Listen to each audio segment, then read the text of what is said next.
Vamos fazer mais uma live hoje. A Cíntia está lendo um livro muito legal, né, do Luciano Subirá, que chama Até que Nada Mais Me Importe. E aí a gente vai comentar um pouquinho sobre esse livro hoje. Vou ver se a Cíntia já chegou aqui pra gente...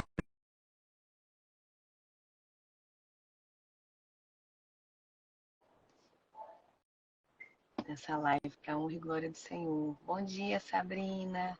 Deus te abençoe. Bom dia, mana. Bom dia, tudo bem? Joia? Joia. O seu áudio estava tão bom quando eu estava ouvindo você entrar. Depois que eu entrei, ficou ruim. Peraí, eu vou tentar tirar aqui do Bluetooth, só um minutinho.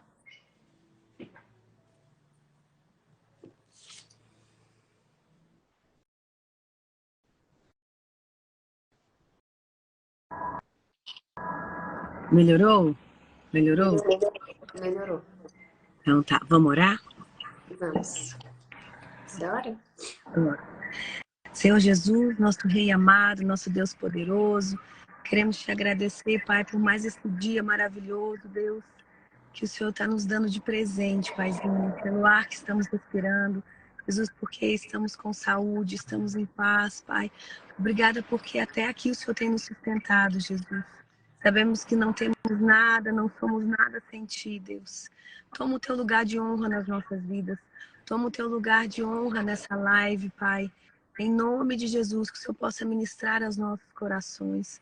Que cada um que assistir essa live seja alcançado pela Tua santa e libertadora verdade, Pai.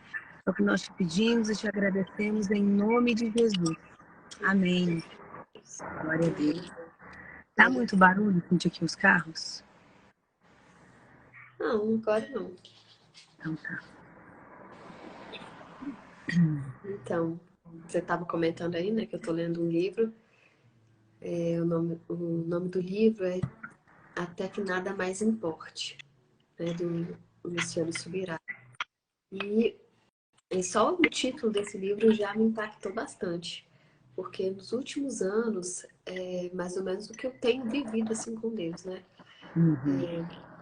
Ele tem me levado a um nível de intimidade, de dependência, e assim, que eu olho para todas as coisas e nada faz sentido, né? Nada me importa mais, nada me enche mais do que a presença de Deus. É como se fosse tudo tão pequeno, tudo tão pouco, né, perto do maravilhoso momento que eu tenho com Deus, da maravilhosa vida que Ele derrama em mim.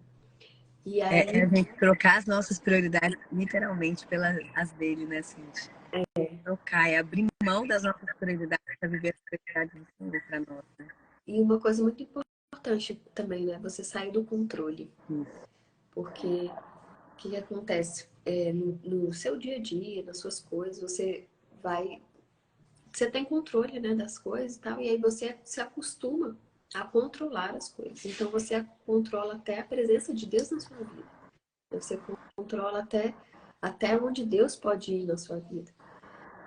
E esse título, e assim, o que ele quer de nós é justamente que a gente entregue todo o controle, porque nós não somos melhores do que ele, nós não enxergamos o que ele enxerga, nós não sabemos nada. Então, quando a gente entrega de fato todo o controle, toda a soberania da nossa vida nas mãos do Senhor, ele pode nos conduzir pelo caminho que ele tem para nós, que é o melhor caminho. E enquanto a gente assume o controle e não larga o controle, ele não pode agir, ele não pode fazer o que ele tem para fazer em nós, né? E aí ele comenta assim que durante uma vida inteira de ministério, mais de 20 anos de ministério, ele achava que ele estava super top com Deus, né? Super bem, porque ele, inclusive, ele tinha começado um ano que ele tinha decidido ler muito mais a Bíblia, buscar muito mais a Deus, jejuar muito mais. E aí, num momento de oração da igreja e tudo, ele, assim, todo mundo é tomado a se ajoelhar e se entregar. E assim, na cabeça dele, só vinha assim, eu preciso muito mais de ti. Assim, o que você tem feito é muito raso, é muito pouco. E ele ficou assim muito assustado, né? Porque para ele era o ano que ele tinha decidido se dedicar mais, que ele estava lendo tanta Bíblia, que ele estava em jejum e oração o tempo todo e tal. Ele se dedicou muito mais e Deus falou que não era assim que ele queria, né? E aí ele até comenta que ele foi até arrogante com Deus, né? O que você quer então? Eu tô dando o meu melhor, eu tô fazendo tudo de mim aqui, né? É como se ele dependesse tanto de mim assim, que eu tenho que, né? Nada do que eu faço é bom o suficiente, tá? E não tem nada a ver, né, com Deus precisar da gente, porque ele não precisa da gente. Ele é, é, é, ele é o grande eu sou, né? Ele é o El Shaddai. Ele mesmo se completa. Ele já é tudo, né? Exatamente. E A aí, gente, Deus não ganha nada, ou não muda quem ele é, porque a gente se achega a ele, mas a gente ganha muito e a gente é transformado, né? Quando a gente entende isso. Só que para a gente chegar nesse lugar, né, de que você está comentando, é justamente isso que precisa acontecer. É a gente estar aberto para o tempo e para o modo perfeito que ele tem para fazer tudo. Mas a gente se acha muito sabichão, né? A gente acha muito, mas eu sei, assim vai ser melhor, assim Deus vai gostar, assim. E sempre que a gente, às vezes, a gente não para perguntar, Senhor, é isso que o Senhor quer? Como que o Senhor quer? Como que o Senhor quer que eu faça? É nesse tempo? É desse modo? Olha o que a Sabrina colocou. Quem precisa dele somos nós, exatamente. Né? exatamente. Como a gente depende desse Deus, como a gente precisa, né, se entregar a Ele, dar essa liberdade, né? Porque o Senhor ele não invade. A gente precisa estar aberto e dar a liberdade, né, para Ele tomar as rédeas por completo, né, das nossas vidas. Isso. E igual a Sabrina colocou aí, né? Quem precisa dele somos nós, e é exatamente isso. Não é ele que precisa da gente. Somos nós que precisamos dele. E quando nós estamos nele, a gente vive o melhor que a gente poderia viver, nem se a gente tivesse planejado assim, com mínimos detalhes, não chegaria aos pés do que o Senhor planejou para nós, né? Então, assim, e aí eu já, né, comentei com vocês que eu já passei por várias etapas da minha vida, em que ele foi justamente alcançando esse lugar mais profundo, porque eu fui permitindo, né? E aí, o que eu tiro de tudo que eu tenho vivido com Deus é que cada dia eu descubro mais que eu não sei nada. Eu não sei absolutamente nada. Então, não tem como eu controlar qualquer coisa da minha vida. Não tem como eu planejar e desejar qualquer coisa para minha vida, porque eu não sei de nada. Eu dependo totalmente do vento do Espírito. Né? Tem uma passagem da palavra que diz que o vento do Espírito a gente não sabe de onde vem, não sabe para onde vai. E quando a gente está sendo guiado por ele, é essa sensação que a gente tem que ter. A gente não A sabe de gente onde vai vem, ser mas levado. A gente é levado, literalmente, né, nesse fluir maravilhoso, né, Cintia? isso. E uma outra coisa que ele comenta também que mexeu muito comigo é sobre se embriagar, né? E aí ele usou o texto de Efésios 5:18 que fala: "E não vos embriagueis com vinho, em que há contenda, mas enchei-vos do Espírito." E quando essa passagem fala sobre isso, ela não quer dizer só do vinho, a bebida forte, né? O vinho, ele simboliza a alegria. E muitas coisas nessa terra nos dão alegria, né? Nos dão uma falsa alegria, inclusive, né? Mas a gente se enche delas. Por quê? Porque a gente acha que aquilo ali é a alegria, a boa alegria, né? E aí ele explica, né, que quando fala não se embriagueis com vinho em que há contenda, não é só a bebida forte, mas é tudo aquilo que te distrai de Deus. Porque aí ele deu vários exemplos, né? De, por exemplo, quando a gente se embriaga, que a gente fica embriagado, a gente fica anestesiado, né? Uhum. A gente se machuca e nem sente que machucou.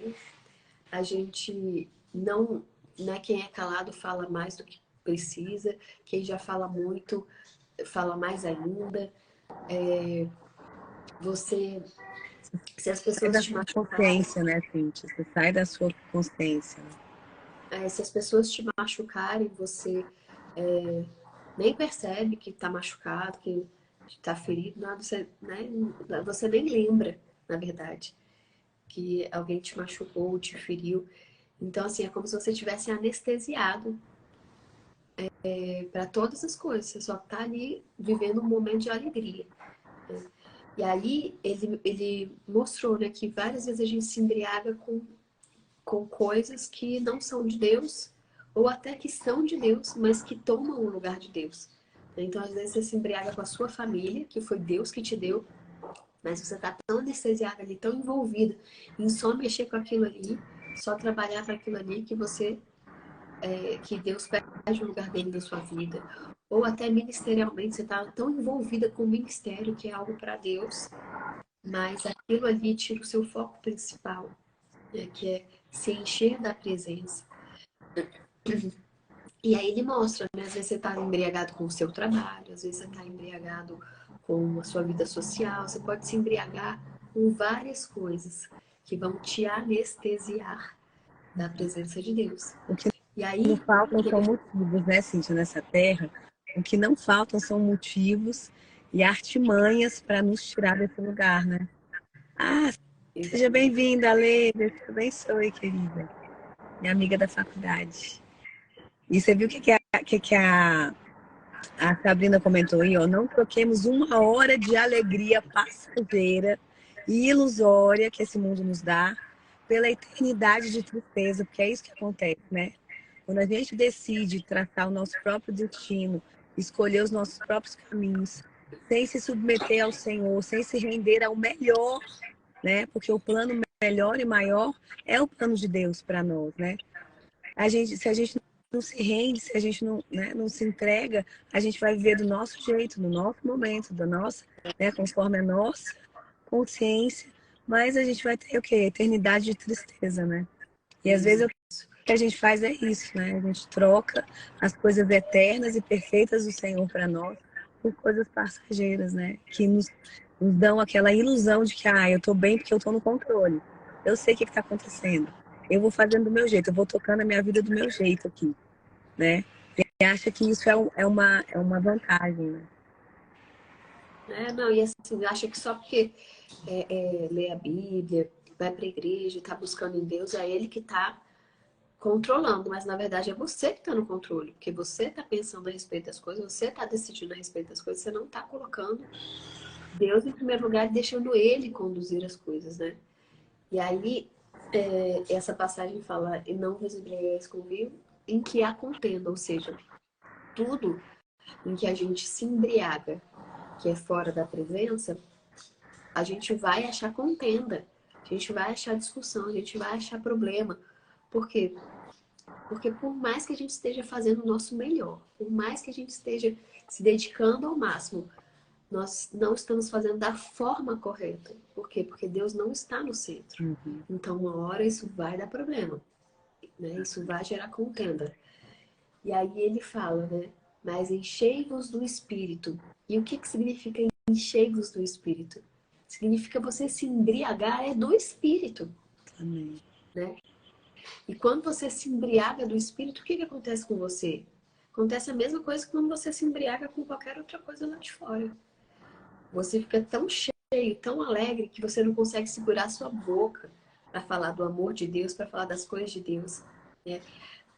Você não consegue se calar.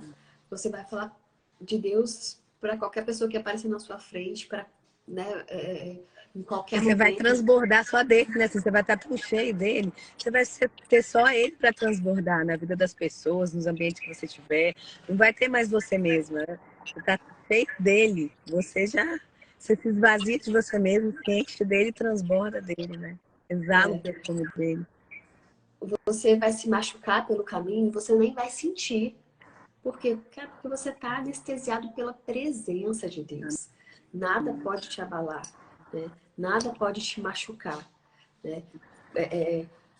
As pessoas vão te ofender e você não vai nem perceber, você não vai nem lembrar que as pessoas te ofenderam. Porque você está embriagado da presença de Deus, né? Então, assim, é como se você tivesse anestesiado para o mundo, né? Para as coisas desse mundo, quando você se enche da presença de Deus. Então, olha como isso é forte, né? Eu tenho a impressão de que não tem como a gente não estar embriagado com alguma coisa. Porque a gente sempre está focado em alguma coisa. A gente Mas então, precisa de algo, né, para nos encher, né, Cíntia? A gente precisa de algo para nos influenciar, para nos apegar. A gente precisa, o ser humano precisa disso. E se a gente não estiver apegado realmente 100% com o Senhor, a gente vai estar sem perceber se apegando a algo que não deveria, né? E aí sobra espaço para dor, depressão e ansiedade. Se você não está se apegando 100% no Senhor, né, como a Sabrina colocou aí sobra espaço para essas coisas, porque você mesmo atrai confusão para sua própria vida.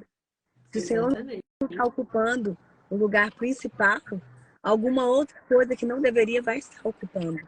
Ou alguma outra pessoa, né? Ou você mesmo, né? E aí se torna um altar, né? Você se torna o seu próprio ídolo, né? Você Isso. não abre mão, né? Não abre as rédeas para o Senhor da sua vida. Então, achei muito interessante para a gente pensar a respeito da nossa vida, né? Para a gente deixar as outras embriaguezes da nossa vida, para a gente Amém. parar de se embriagar com o que não importa e se embriagar com a presença de Deus, porque só ela pode fazer a gente transbordar exatamente o que a gente precisa transbordar. Só ela pode fazer a gente viver da forma correta. Só ela pode nos anestesiar para as dores desse mundo, para as ofensas das pessoas. E uma coisa que mexe comigo com relação à ofensa, né, que a palavra de Deus na oração do Pai Nosso, ela fala, né?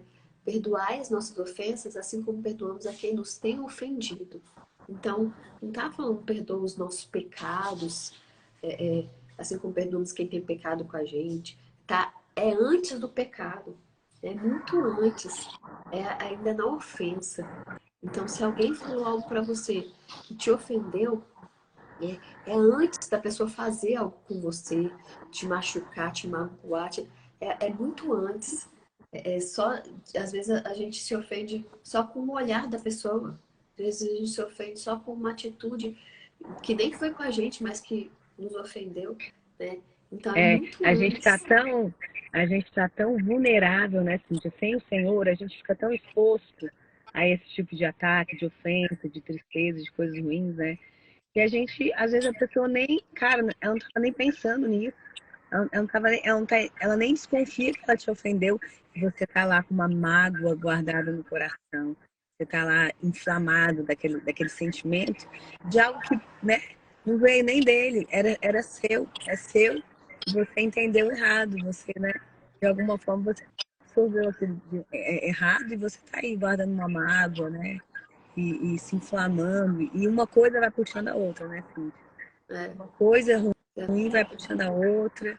E aí a nossa vida fica vazia, fica pesada.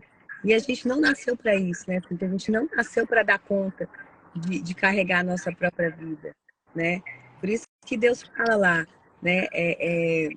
Para a gente trocar o nosso jugo pelo dele, que o dele é leve, o nosso fardo é leve, é suave, né? A gente tem onde descansar, a gente tem onde né, desabafar, a gente tem onde se carregar, que é a presença do nosso Deus. A gente tem onde se recarregar, né, que é nele. Mas a gente precisa se achegar, a gente precisa se render, se entregar e preferir as prioridades dele e valorizar aquilo que tem valor para ele, né? isso. Então, assim, e quando a gente está cheio do Espírito, nada nos ofende. Quando a gente está cheio do Espírito, nada nos machuca. Porque é como se a gente estivesse num nível, né, superior ao desta terra aqui. né? Onde tudo nos machuca, onde tudo nos ofende, onde assim, tudo nos prejudica, né? Qualquer probleminha que aconteça, a gente perde o sono, a gente perde a paz, a gente perde a alegria, né? Mas quando a gente está embriagado do Espírito, nada disso nos abala, nada disso nos alcança o nosso coração. E como que a gente se embriaga do Espírito? Rendendo tudo aos pés do Senhor, né? Rendendo quem nós somos, tudo que nós temos, rendendo tudo, deixando Ele governar, deixando o vento do Espírito, de onde vem, para onde for nos conduzir, né? Sem o nosso controle, sem a nossa, né, a nossa astúcia, a nossa Nossa inteligência, a nossa manipulação, né, Cíntia? A gente, então, eficácia. que é mulher, tem uma tendência de manipular as coisas e as pessoas, né? Né? Então, é isso que eu queria compartilhar com vocês, que a gente, né, saiba que a gente não sabe nada, né, que a gente tem essa consciência. Quando eu me achego a Deus, eu falo, Senhor, eu sou pobre, cego e nu. Eu nada sou, nada tenho e nada posso sem a tua presença. E a Né? Bíblia Por diz que que que o eu Senhor não faço isso? resiste a um coração quebrantado, né, Cíntia? Um coração que se humilha, que entende que não é nada sem Ele, né? Então, eu faço isso que é para quê? Para confessar com a minha vida, com a minha boca, com tudo que eu preciso dele e só dele. Que não haja mais nada além dele em mim. Né? E é isso que eu queria. Glória a Deus, foi uma bênção. Obrigada, Amanda, pela palavra. Vamos orar? Vamos. Paizinho querido, muito obrigada, Senhor, por este momento. Deus, obrigada por essa palavra. Que nós possamos verdadeiramente nos embriagar do teu Espírito, da tua presença, Pai. Deus, que nada mais importe para nós, Senhor. Que a gente não perca tempo, que a gente não se distraia, que a gente não fique alienado, adormecido com as coisas dessa terra, com as pequenezas dessa terra, Pai. Mas que a gente possa se apegar a Ti, se encher da Tua presença, Senhor. Sermos transbordados por Ti. Em nome de Jesus é o que nós pedimos e clamamos nessa manhã. Vem encher as nossas vidas até que nada mais importe além de Ti. Em nome de Jesus. Amém. Glória a Amém, Deus. glória a Deus. Até a próxima semana, que Deus abençoe a todos aí. E vamos compartilhar, gente. A palavra de Deus precisa ser compartilhada, né? Pessoas estão morrendo aí porque não estão recebendo esse pão da vida, né? Vamos compartilhar. Um beijo, até a próxima semana. Deus abençoe. Amém. Deus Tchau. abençoe. Tchau, tchau.